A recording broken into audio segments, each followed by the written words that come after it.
If you're planning a DIY trip from Hanoi to Sapa, let me take you through our experience kasi sobrang worth it niya. Even the journey itself is already part of the adventure. Hey guys, I'm here at the top of Indochina! Fancy Pan!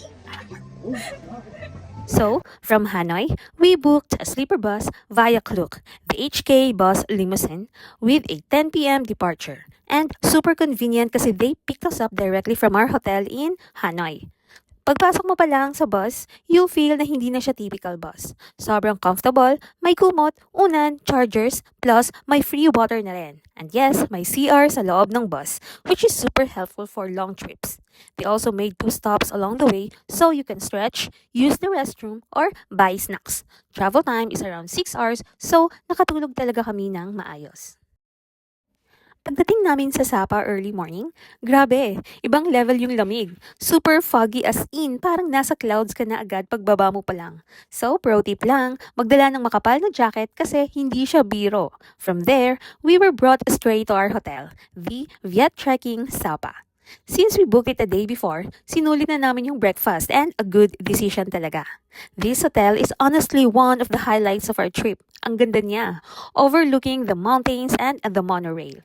With this cozy, aesthetic, cabin-like vibe. Ang sarap tumambay, mag-coffee, and just enjoy the view.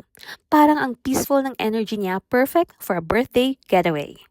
After checking in, nag-rest lang kami saglit kasi may main event pa kami, the Fancy Pan Sun World. Good thing walking distance lang yung Sapa station from our hotel, so sobrang convenient. We booked our tickets via Klook and availed the full ride going up, so that's monorail, the cable car, and then the tram packet.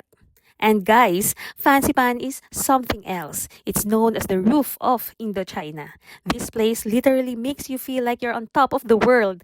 Kahit foggy, ang ganda pa rin. Parang mystical yung vibe. You'll see huge Buddha statues, temples, and the whole place feels so surreal. It's cold, quiet, and it's honestly such a unique experience. Located within the Sunwolf Malaysia tourist area. Please. After that, syempre pagod at gutom na kami. So, we explored nearby restaurants for dinner. Ang daming options around Sapa, from local Vietnamese food to cozy cafes. Then, we ended the night with coffee. And I swear, ang vibe ng Sapa at night is so alive. May lights, may music, ang daming tao, ang saya-saya lang maglakad-lakad.